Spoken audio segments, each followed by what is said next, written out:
There was some images where you were onto some pastries of some kind, and then very shortly after, kids were eating these pastries. Oh God. So obviously you onto some pastries. There's pictures of that. The next series of pictures were kids eating what appeared to be the same pastries. The voice you just heard was from the interrogation of Denny Perkins, a man so evil that he did not even spare little children from his disgusting and filthy fantasies.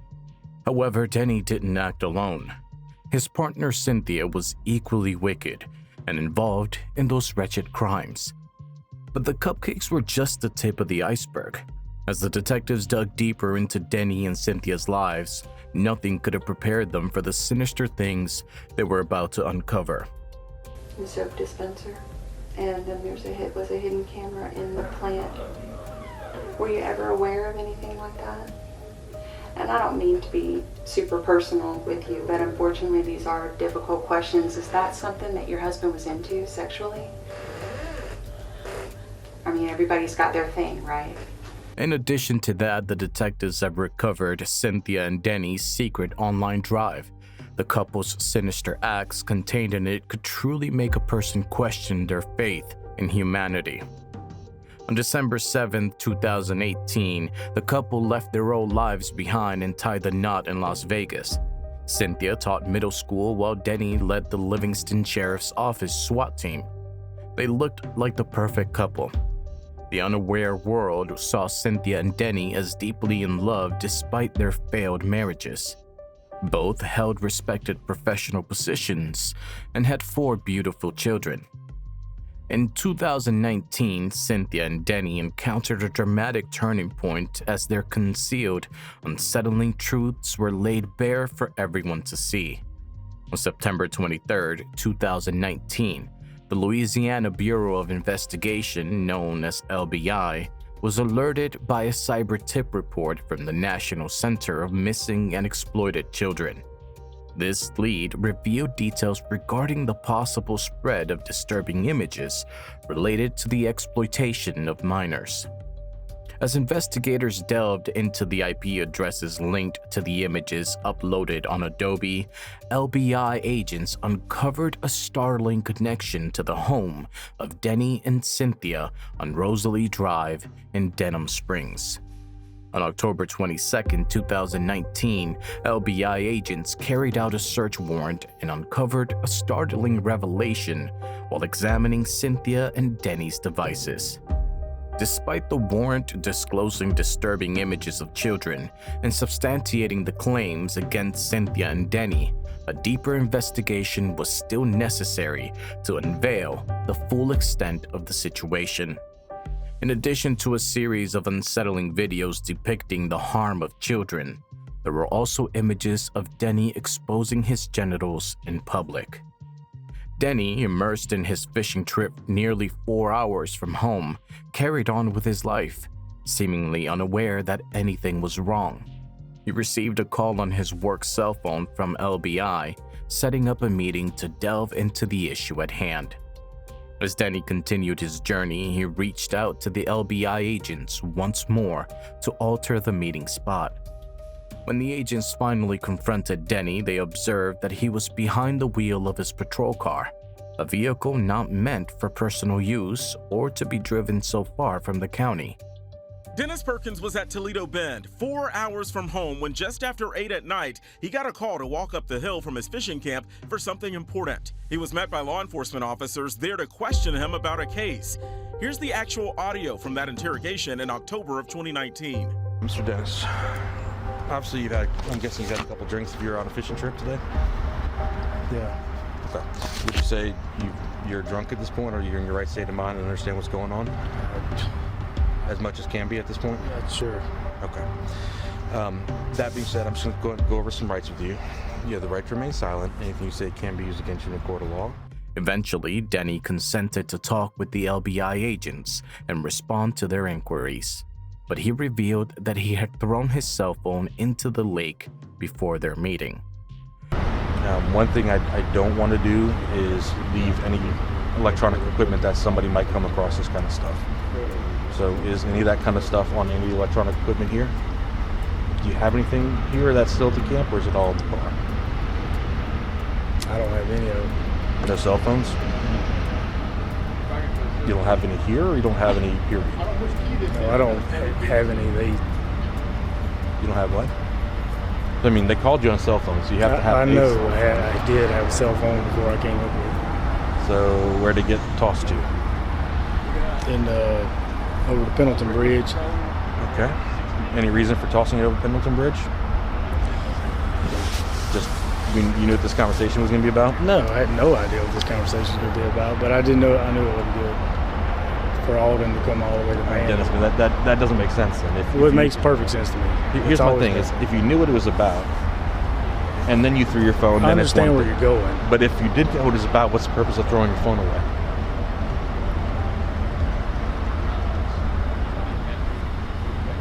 I mean, it doesn't make sense to toss your phone, to toss it a always $1,000 makes sense. phone. It makes sense because, you know, I have naked pictures of my wife on there. Okay. And I you know- know as well as I do, I'd have to have a search warrant to look at it. Unless you gave me consent. Now I get that. Which means if there was nothing on that phone that I needed to see, then I would have never seen those pictures in your life. Which would make me believe. Yeah, but What I'm saying is, no, I know what you're saying, but it's just a little skewed. It's just always been I don't know. I get it. What I'm saying is you're an intelligent guy, and throwing away a $1,000 phone doesn't make sense in this. There's something illegal. No, that's an assumption. I'm not. trying to You be don't an have to ass. agree with me or not. I know. I'm saying you don't have to agree with me. I'm just saying from a logical perspective, it's the equivalent of getting rid of your car because and there was another stolen car around that could have been yours. I mean, it just completely makes no sense. But it doesn't really matter. No, it So makes there's- sense to me. So but let I'm me ask you sorry. this. Since your phone was tossed over the bridge, is that a unit or is that your personal? That's a. That's a unit. Is there any electronics in that unit I don't know. that I don't belong think to you? so. That belong to me? Yes, sir. Is they're going to have to go through what's in that unit? So are they going to find the cell phone that got tossed over the bridge in the unit? Oh no. Are they going to find their office cell phone in that unit? So you have no means of communicating right now at all? Okay. Sorry, man. No, I understand. I mean, I'm not faulting you for it. It just doesn't make your situation look any cleaner. Because It's you came. not. That has nothing to do with it. Okay. So you never knew I was here. So your major wanted to talk to you. So it makes sense to throw your phone over the bridge when you come talk to your major. What was the reason he gave you for meeting up with him? He just said it was an emergency. Okay. I mean, look, dude, I'm not even stressing your phone. The reality is it really looks bad when your boss calls and says, I need to talk to you, and the first thing you do is get rid of yourself. I mean, That's I'm just one way to throwing look at it. There's no I other way to look always- at it, but... No, there is a way to look at Okay. The other way to look at it would be that you were afraid your boss was going to look at the pictures on your phone. it. Yes. Why would he have any reason to look at your personal cell phone? It's not my personal cell phone. That was the office cell phone you threw over the bridge? Yeah. It's the only phone I have. Okay. So, okay. So when we go up on the phone and it's not showing over the bridge and it's still functioning, then what? Is it going to be at the camp? It's not. I mean, you can do that. Okay. We'll have to check that out. Yeah. I'm not lying to you, man. I'm not. The way Denny disposed of the phone suggested a clear awareness of the impending consequences. LBI agents identified Denny's actions as a deliberate effort to eliminate evidence, as the phone could have held additional proof of his horrific deeds. The original cyber tip, the original NCMEC cyber tip that I received came from Adobe, where there was some photoshopped images of child. So I don't know if that. Yes, sir. Images of children, basically. That could have been a 6-year-old. It could have been a 16-year-old. That's still a child. I'm not saying that's what it was. I'm saying under the age of 17 is child.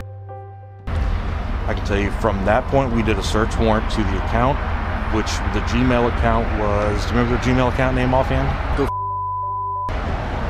Which I believe was one of your accounts. So we did a search warrant to that account, and then we did a search warrant to the Adobe account. I can tell you, in the Adobe account, we found 3 images of child. And in the Gmail account, we found your driver's license, and I'm assuming a contract for your boat and things like that, kind of confirming that was your account. So that's what I'm saying, is that's kind of where we are at this moment. I would like to kind of figure out what's going on. I wish I could see what you're talking about. I don't understand. Does anybody else have access to the Adobe or to the that you know of offhand? I don't know. I mean, those things stay open, you know, like I don't know. Okay. I can tell you that there was a number of images that were photoshopped. A number of things like pictures of some girls that were at schools. It's like some juvenile high school type schools, or like junior high type schools, where the picture was then photoshopped to where I'm assuming it would have been yourself being photoshopped into a sexual position with that girl. Was that just kind of a playing around being stupid type thing, or was that a you and your wife kind of bouncing pictures back and forth, or how'd that thing come about? I know you got a million things going on in your head, and I know you have a million stories you're rehearsing or explanations you're trying to get straight. You got 2 options, really. You can either kind of give me the reality of where we are, or we have no option but to go with what the images and the photoshops and the pictures look like. And they paint a really bad picture. Yeah, I understand what you're saying, but there's really no good picture to look at, but it's bad or worse is what we're looking at this moment. And I think we're at the bad spot, not the worst spot. I don't think you're the guy going to be out there trying to kidnap kids. I think you just got wrapped up in some stupid shit. At first, Denny was open and engaged, but his demeanor shifted dramatically when the conversation turned to the unsettling images of the children that had been found. Denny abruptly ended his conversation and requested legal representation. As a result, Denny found himself in handcuffs, facing serious allegations of obstructing justice due to the thrown-away phone and the warrants that LBI had issued for the explicit materials. Subsequently, he was taken back to Livingston Parish. As the night unfolded, during the execution of the search warrant, Cynthia, oblivious to the unfolding events, arrived at her home, only to be confronted by LBI agents who were there to question her. At first, Cynthia showed a willingness to cooperate, readily agreeing to follow the line of questioning. I was being shady, so I would just send, like any picture I took on my phone randomly throughout the day, I would just send it. Okay. Like, because he would say deleting pictures from my phone is shady. You know, like, are you being shady? Are you being shady? You'd always joke around. I thought he was joking. And saying that, I'm like, I'll just send you everything. But, like, I took a picture of my shoe, you want to see it, kind of thing. You know, because it's like, I keep my phone on me at all times in my classroom. I use it as a timer while I'm teaching. Mm-hmm. So you just kind of randomly sending him pictures because he was being kind of overbearing as far as what you were doing on your phone? Well, yeah, like there may have been stuff that was randomly taken just from my phone being on camera. Mm-hmm. There's really hidden cameras in my baby's bathroom. Do your kids did they always know that you were taking a picture of them? My students? Mm-hmm. Yeah, unless I inadvertently took pictures whenever I had my phone on me. Like sometimes I would touch the side of it to turn it off and inadvertently take a picture. But if I'm taking pictures of them, they know I'm taking pictures of them. Okay. So I would think that they would know I'm taking pictures. I mean, they know I'm taking pictures. Like, she's taking pictures, you know. Right. Stop it, she's taking pictures. Okay. So the picture then where you're sitting in a chair and there's a girl sitting in a chair or a desk, kind of like just catty corner to you, And the picture that you took is basically like if somebody just took a picture of my legs and like maybe all you could see was from here down. Do you remember taking a picture like that? Because that looks like a little bit more than an accident. Like it's not, you know, blurry or anything like that if you accidentally took it. Was it cropped? I don't think so because we'll pull them in here. I don't think it was cropped. Do you sometimes crop the pictures? Yeah, I mean, I crop pictures whenever I take them if it's something. What would make you crop the picture? What would be the reason behind that? Well, like if I'm taking a picture of one person and there's other things in the background, I would crop the picture. Okay. Would there ever be a time that maybe you did take a picture of a student from head to toe and then for whatever reason you just cropped out their face or the top portion of them? No. Oh my gosh. No. Well, I was thinking maybe if it was like a privacy issue or something like that. Yeah. And you would blur out their face if you don't. Yeah, but. Upon encountering the harrowing visuals uncovered by the agents, they revealed the first victim, a 12-year-old girl. Cynthia abruptly fell silent. Let me ask you something. If I was your daughter, you have a daughter?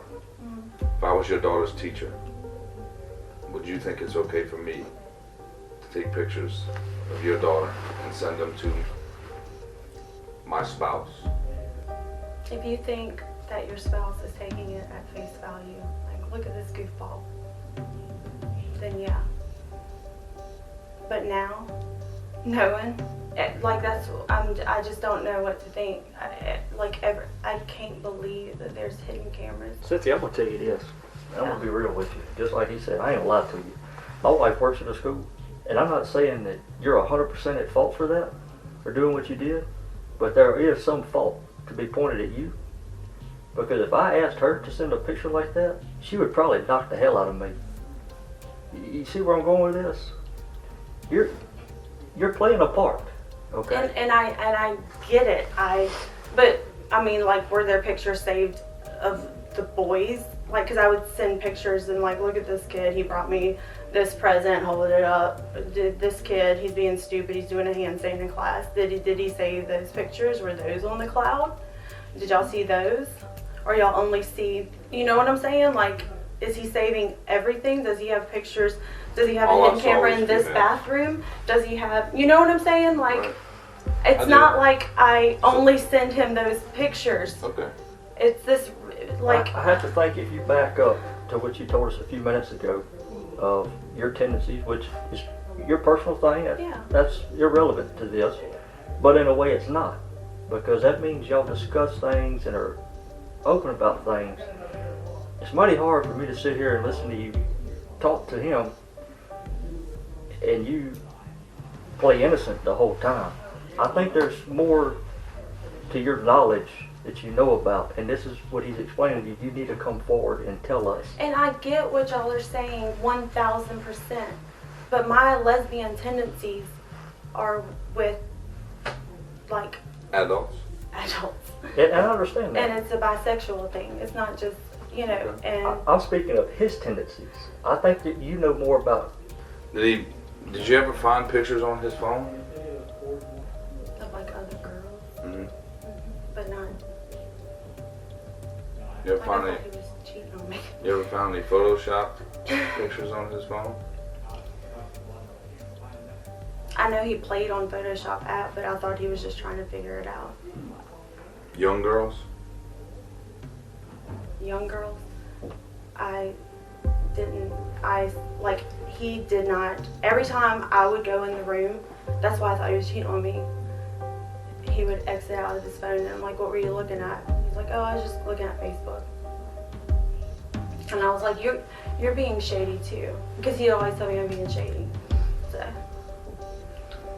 Cynthia, there's something on your phone. Following this, the agents initiated the procedure to secure an arrest warrant for both Cynthia and Denny.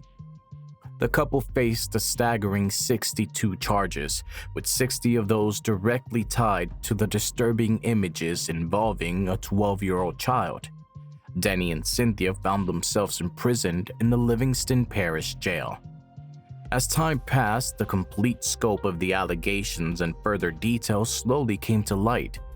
According to the affidavit, the total number of charges against Cynthia and Denny soared to an astonishing 150. As anticipated, both of them entered pleas of not guilty. During the investigation, authorities uncovered a vast array of electronic devices revealing contents that were both startling and deeply unsettling. LBI agents uncovered a shocking truth that was deeply unsettling and repulsive, leaving everyone in disbelief. It was an alarming case for sure. This all started in December of 2019 when these two individuals, a deputy in Livingston Parish and his teacher wife, who was a middle school teacher, got caught by Adobe. They were photoshopping things. Adobe turned them into authorities in Louisiana, which launched an investigation. Authorities with the Attorney General's office showed up at the couple's house. They found this safe full of hard drives, computers, thumb drives, things like that. And all of it was encrypted with a software called Keep My Data Safe. And so essentially they had to come in and decode everything. And when they decoded everything, they were alarmed at what they saw. They saw child. Authorities discovered around 60 files containing videos and images of a girl identified as victim number 1. The graphic images and recordings depicted the first victim being coerced into performing sexual acts on Denny, followed by Denny participating in explicit activities with the young girl. Cynthia and Denny's second young victim was identified victim number 2. Images and recordings surfaced showing the couple engaging in disturbing activities involving this young girl as well. The most astonishing revelation was that these images captured not just Denny with these young girls, but also Cynthia. She was complicit in these vile actions just as much as Denny was. Odd as it may seem, Denny had a preference that extended beyond mere human interactions. In a disturbing video acquired by the LBI, Denny was captured in a compromising state, engaging in inappropriate behavior with a dog. Nevertheless, the most disturbing footage uncovered by the LBI agents was the cupcake video, which depicted Denny in graphic acts of self-indulgence, followed by his contamination of energy drinks and cupcake batter with his own bodily fluids. These cupcakes were ultimately ate up by individuals who seemed completely oblivious to their hidden contents. Cynthia had prepared those cupcakes and brought them to school, where she distributed them to her students. There was also, I want to ask you about this. Was there ever a time that your husband delivered like pedophile cakes to your classroom? Do you remember that? Where he like brought snacks for the class or something like that? Like small cakes? Pedophores, I mean. Do you remember that? He brought something for me once. Oh, it was for you. Did you share them with your students? Okay. When was that? It was last school year, or 2 school years ago. 2 school years ago. Do you remember if he was working when he brought you those? Like, was he in uniform in his unit? Or was it his off day? I think it was an off day. I'm sorry? I think it was an off day, but I really can't remember. And that's okay, especially if it was 2 years ago. ago. I don't blame you for that. He brought me, because I love pedophores. Right. Who doesn't? Okay, so he brought you like a treat at school. But you don't remember necessarily sharing them with a student or taking a picture of a student eating one? Okay. We have some video. Okay. And that's why, because there's some pictures in there of, and I don't know if he photoshopped them or what exactly it is, involving those pedophiles, some like indecent kind of stuff.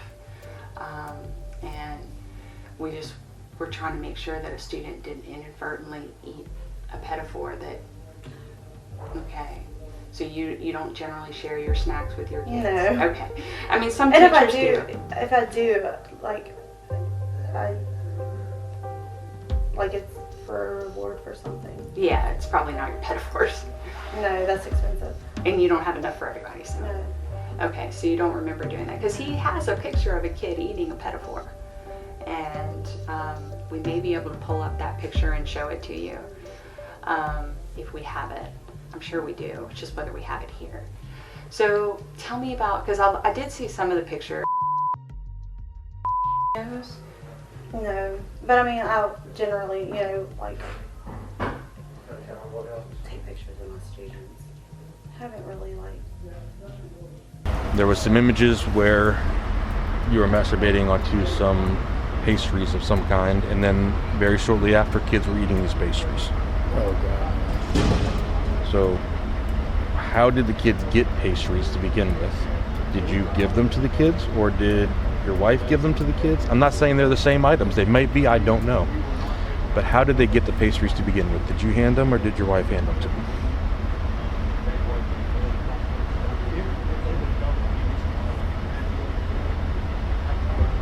Dennis, man, you gotta talk to me. Because like I said, that's the question I need the answer to. There's some propels in my boat. Can I get one, or you get one? A drink? Yeah. We'll get it. When I say water. Yeah, we'll get you one. Man, I'd rather just go back to Denham or wherever we're going. We're going to, but again, that's the question I really need the answer to. I know you need answers, man. I'd just rather not. I don't care. Here's my thing. Case-wise, I don't care about it. The case was done when you and I sat down and talked. I would like to get your side of it. I know that. But I don't think my side of it's... Health-wise and who I need to contact going forward really depends on what happens. So health-wise? Yeah, I mean, if you onto a pastry and then a kid ate that, that's a major problem. Right, I know. So the question, I need to be able to confirm who put that pastry in that child's hand, and I need to be able to confirm whether it was the same one or whether it wasn't. So obviously you some pastries. There's pictures of that. The next series of pictures were kids eating what appeared to be the same pastries. So was that pastry handed to that pedophile, was that handed to the child by you, or was it handed to the child by somebody else? Nobody ate pastries out of jail. Okay, then did you give them a second batch that they ate that were clean pastries? Or did your wife give it to them, or how did they get those pastries that were, and how would you know that those weren't the ones that you... And I appreciate you asking me all these questions, but apparently I need to talk to somebody else. As the children consumed those tainted cupcakes, Cynthia observed them quietly, capturing their moments with her camera. Fortunately, these images served as undeniable proof against Cynthia and Denny. They also saw what appeared to be this deputy who was on sweets that were then being served to his wife's class.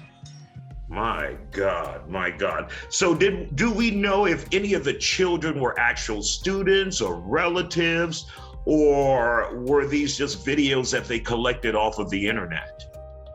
So according to the court documents that we have, the kids that were served the sweets were definitely students in her class. They photoshopped apparently the kids' photos, and they had pictures of the children eating the sweets, the cupcakes that he had. In terms of the actual victims that were raped by these individuals, additional media files were found on the couple's electronic devices that did not feature any victims, but instead displayed only Cynthia and Denny engaging in intimate activities. And although Cynthia and Denny faced no charges for these photos and videos, their evil intentions were clearly visible. The initial document bore the name Roleplay. On April 19, 2019, Denny captured a video featuring him and Cynthia engaged in intimate activity. In the video, Cynthia was observed donning a schoolgirl's skirt that the agent suspected was linked to the first victim girl. Denny repeatedly referred to Cynthia by the name of the first victim in the video, while Cynthia continuously labeled herself as a dirty little schoolgirl. And as if that wasn't chilling enough, the footage captures Cynthia speaking in an unsettling tone, imitating a young girl's voice while uttering some sexually disturbing things to Denny. Moreover, the investigators uncovered a series of notes that Cynthia had documented on her phone. These notes primarily detailed Cynthia and Denny's disturbing fantasies concerning their first victim. The details outlined in these notes exposed the code and strong essence of Cynthia and Denny's twisted psyches.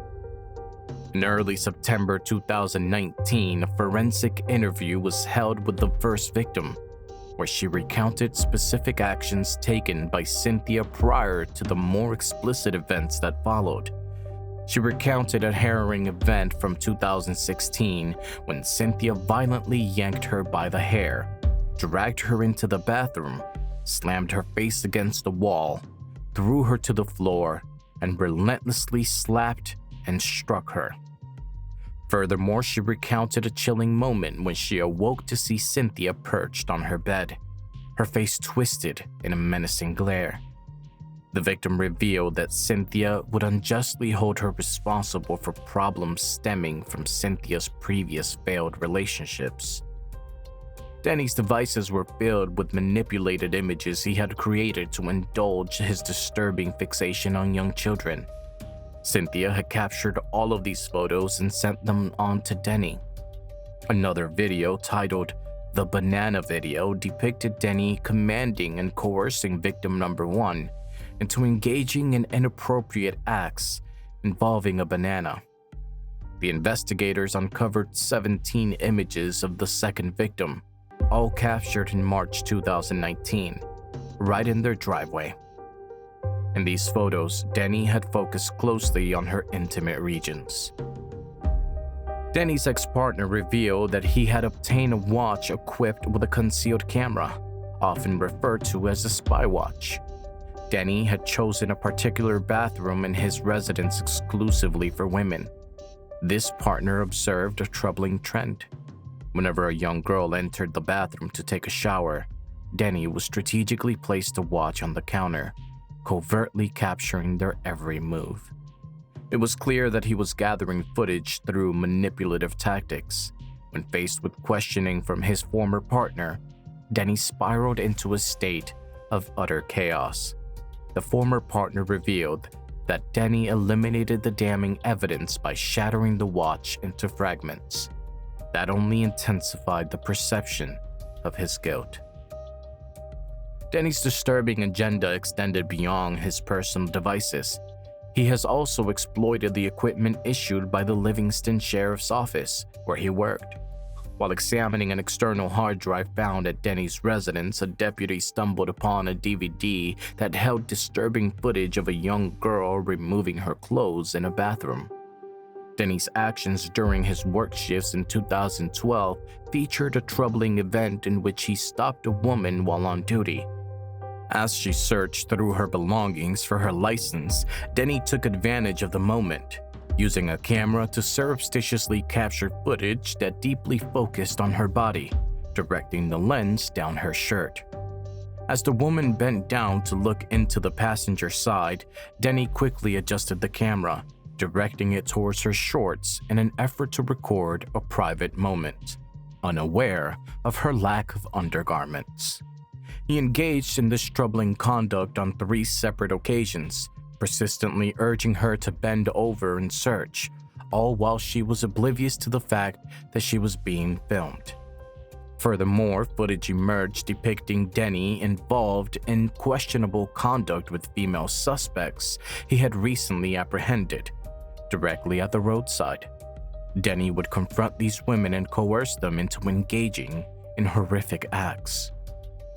Denny found a twisted satisfaction in committing inappropriate acts near girls who were asleep.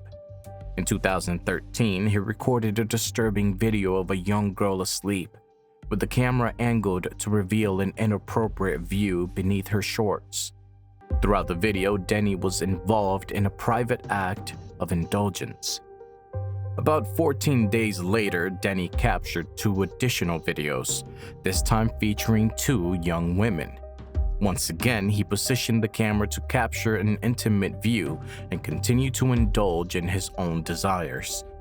At the conclusion of the video, Denny's bodily fluids were apparent on the bed close to the girl's feet. which he subsequently hid with a comforter. At that point, the agents were certain that Denny and Cynthia found satisfaction in pursuing their dark desires, even if it meant facing the consequences of their actions. In a recently surfaced video, Cynthia and Denny were captured partaking in inappropriate actions aboard a plane while documenting the incident themselves. These individuals brazenly participated in scandalous behavior, fully aware that they were in plain sight of others. Even as the flight attendant walked past, they remained unfazed, continuing their shocking behavior without a hint of remorse. During a conversation with the LBI, the first adult victim disclosed the chilling event that occurred in late 2018. She recounted her visit to Denny and Cynthia's residence, accompanied by her young daughter. After consuming a drink, she began to feel dizzy and eventually drifted off to sleep. As dawn broke, she stirred awake in the room belonging to Cynthia's daughter, her mind a blank slate regarding the events of the night before. When she inquired with Cynthia about the matter, Cynthia coolly replied that she had handled it. Regrettably, this woman fell victim to exploitation, and the entire event was recorded on film. It seems probable that some method of disabled played a role in this event. It was hardly unexpected that during the search at the Perkins residence, the LBI agents uncovered a significant stash of drugs, including muscle relaxants, various insomnia medications, Percocet, antihistamines, and flu medication. Each of these substances shared a troubling side effect, an overwhelming sense of drowsiness that could entrap anyone who tried to take it. Lastly, a video was obtained showing Denny and an unidentified woman exploiting an adult victim who remained unconscious throughout the entire footage. This footage was captured on November 8, 2014. The investigators were baffled by the identity of the mysterious woman exploiting the victim in the footage, but one thing was clear: she was definitely not Cynthia. In the course of the inquiry, Denny's professional background was scrutinized as well. In July 1998, at just 22 years old, Denny sought a role with the Baton Rouge Police Department.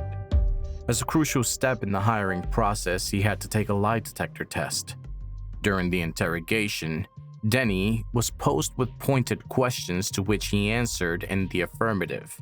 Unbelievably, his written justifications for these affirmative responses were deeply unsettling.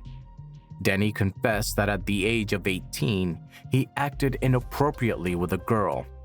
He admitted that in 1995, he revealed himself in return for beads during Mardi Gras, which suggested a recurring behavior of exposing himself in different contexts and sexualizing every interaction he had. As the police department conducted their interview, board members meticulously recorded every one of Denny's replies. Their observations pointed out Denny's negative demeanor, childish behavior, struggles with responding to law enforcement inquiries, and a blatant disregard for the emotions of those he harmed. However, it became apparent that through Denny's warped lens, partaking in unlawful acts was permissible as long as he managed to slip through the cracks of justice. In light of his confessions regarding unlawful behavior and questionable decisions, one board member casually noted, "needs to grow up," in the summary section of Denny's interview document. In a striking display of consensus, the board collectively advised against bringing Denny on board, with one member firmly declaring, "absolutely do not hire." Despite the odds, he not only secured a position, but also climbed the hierarchy of the Livingston Parish Sheriff's Office, ultimately rising to the role of head commander of SWAT. Individuals tend to remain consistent in their behaviors. In Denny's situation, his prolonged fixation on women and young girls was unmistakably clear. The agents at LBI found themselves entangled in a perplexing enigma as they sought to unravel the circumstances surrounding Denny's initial hiring. Moreover, the mystery of how he managed to ascend to his current career status without ever facing consequences for his past misdeeds left them bewildered. In 2002, while undergoing a polygraph test for the Livingston Parish Sheriff's Office interview process, Denny was deemed a high-risk candidate. Nevertheless, Deputy Jason Ard backed him up, confidently stating that Denny would make a remarkable employee with commendable character. In 2013, a significant event unfolded as Lieutenant Todd Webb of the Baton Rouge Police Department raised alarms to Sheriff Ard regarding Denny. Todd disclosed that his stepdaughter had spent the night at Denny's residence, as she was friends with a girl of similar age who was visiting Denny at that moment. Denny's spouse, who wasn't Cynthia, discovered Denny in bed with the two girls as they watched a movie together. She reached out to the girl's mother, who was also Todd's wife, to lay out the details of what had transpired. Despite not revealing her reasons for contacting the girl's mother, she was driven by an instinctual sense of unease regarding Denny's motives. Todd's wife remained unfazed by the entire ordeal, allowing it to wash over her without a second thought. The girl vanished that night, opting to spend the night at Denny's house instead of returning home. Afterward, Todd and his wife quickly brought the girl to a counselor, where she revealed that while she was at Denny's house, he would pursue her into a room, hold her down, and partake in inappropriate actions disguised as playing Tickle Monster. Todd later set up a meeting with Sheriff Ard, voicing his worries and emphasizing his wish to keep Denny at a distance from him and his family. A few days later, while Todd was at a gas station with his family, he noticed Denny lurking around them, seemingly trying to instill fear. To confront this disturbing conduct, Todd was compelled to elevate the issue through the hierarchy. Regrettably, due to the nature of Denny's interactions with the young girl not being classified as illegal, there were no consequences imposed. The actions displayed by Denny, while not outright unlawful, were undeniably troubling and hinted at manipulative tendencies. In 2014, a new allegation surfaced, apparently originating from a colleague within the Baton Rouge Police Department. The officer claimed that his wife had recently been unfaithful with Denny, who was also accused of crossing boundaries by engaging in inappropriate behavior such as tickling with his daughter. After Denny and Cynthia's arrest on October 22, 2019, the LBI presented all the evidence against them. Denny was fired immediately, and Cynthia resigned a day later.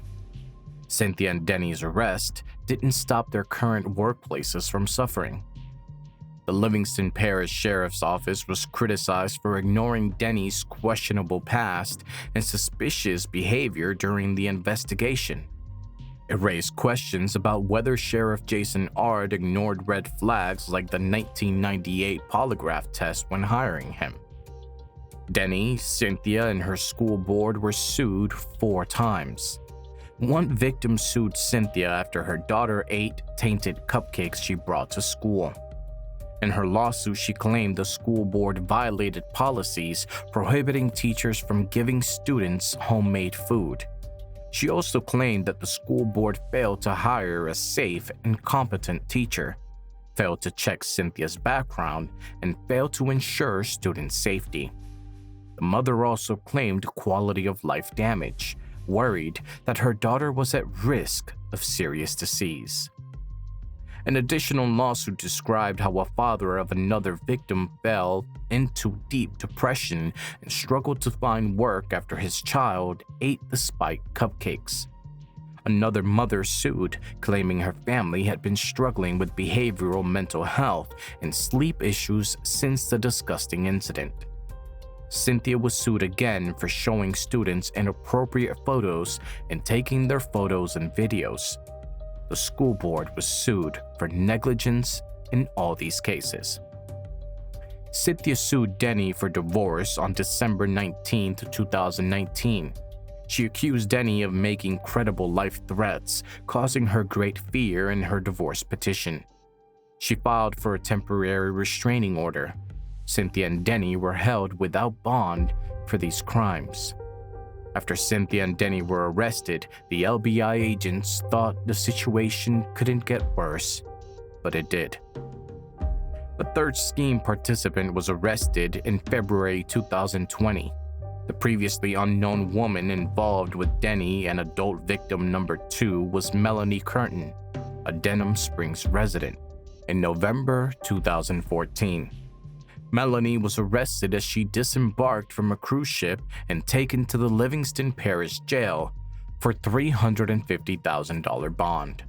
Livingston Parish teacher seeking a plea deal today from prosecutors in exchange for testifying against her estranged husband, Dennis Perkins. And our Ariel Salk was at the courthouse when Cynthia pled guilty to multiple sex crimes. Ariel, it sounds like this plea deal caught everyone off by surprise. That's absolutely correct. We were really prepared for at least a 2-week trial, but at the last minute, there was a plea deal that spared the victims the trauma of going into court.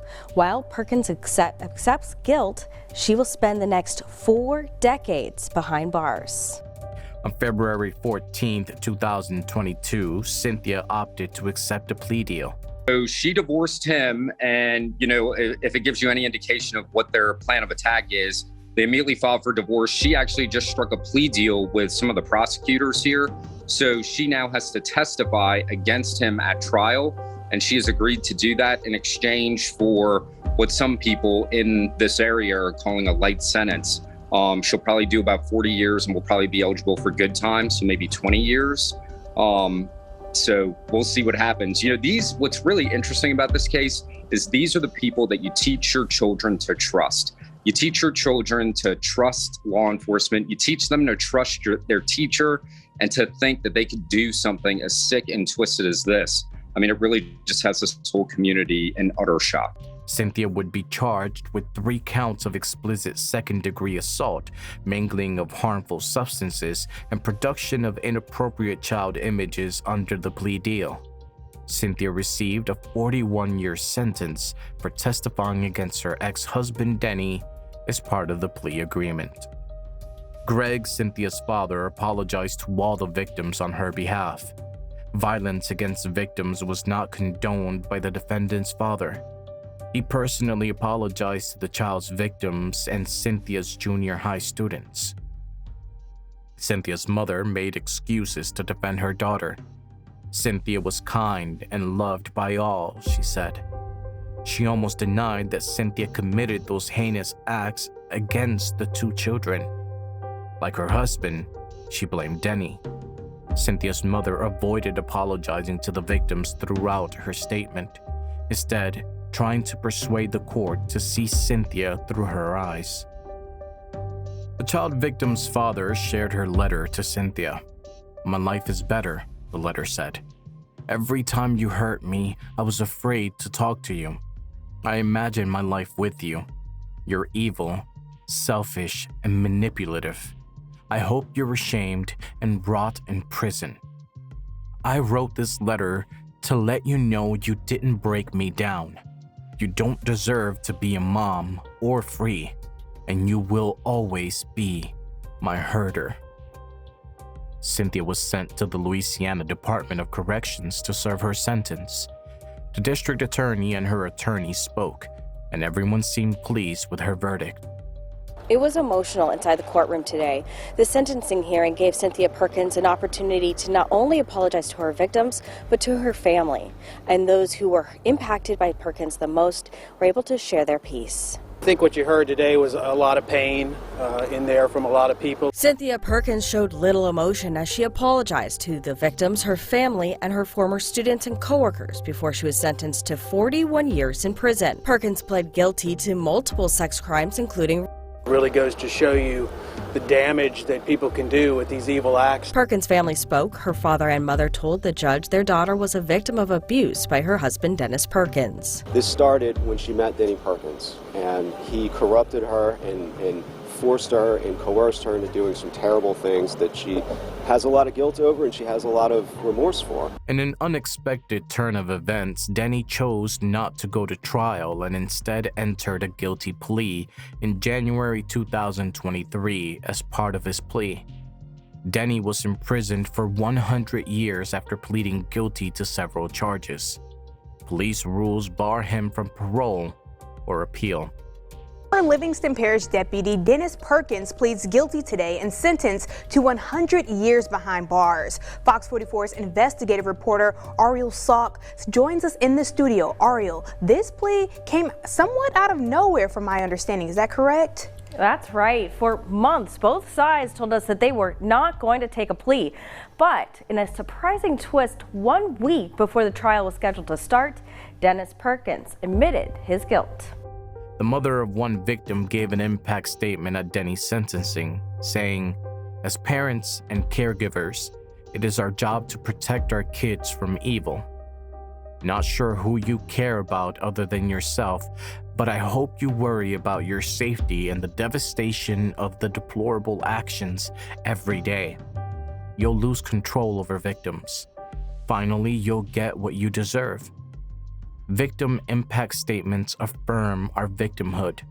You see we survived. I raise survivors, not victims, after 3 years. This statement is mine. I'm grateful to never see you or your attorney again in court. Live well in prison. Then he told the court, "I'm sorry. Not about me. I spent over 3 years in a box to make a point. Christ forgave me. I appreciate that. May those affected find hope and healing." Obtaining justice without traumatizing the victims and community during the January 2023 trial satisfied the public. Attorneys met with each victim individually to ensure they understood the plea terms and got their approval before proceeding. We felt satisfied that this accomplished justice, and we were able to get a win without putting the victims and this entire community, through the rigors of that trial that was going to happen next week. Were the victims and their family members satisfied with this plea deal? Absolutely. We took time to meet with each of them individually and make sure they fully understood all of the terms of the plea and that we had their blessing before going forward. I think you guys said a few months ago that you guys were not going to give Dennis Perkins a plea deal. What changed in that? Well, we didn't really offer him a plea deal. What happened was we were contacted by the defense. They made an offer. And at that point, we considered it, and after some tinkering, we were able to come to an agreement that was accepted. You talked about the victims, too. How disturbing would this evidence be to come into a courtroom? I mean, not just for the victims, but for the jurors who would have had to watch it. It would have been very disturbing. And that's why we're so happy that we were able to achieve what we did today without going through that. Well, I mean, primarily protecting the public safety. No one has to worry about Dennis Perkins hurting anyone ever again. And the victims were consulted and were all okay with this, and we were okay with it. So yes, justice was served. Cynthia, Denny, and Melanie did terrible things. Even though they received fair sentences, their victims faced a difficult road ahead. The perpetrators' trauma and abuse may have left them permanently scarred. They knew their abusers were in prison, which made recovery easier. Denny is serving his 100-year sentence at medium to high risk David Wade Correctional Facility. Considering everything in this case, do you think more victims haven't been found or come forward? Or are any of the child victims related to Cynthia and Denny? Why did Deputy Jason Ard hire Denny after knowing his background, and the Livingston Parish Sheriff's Office board unanimously rejecting him? Share your thoughts. We want to hear from you. Please leave a case suggestion in the comments below. Subscribe, like, and share our channel for more captivating true crime stories.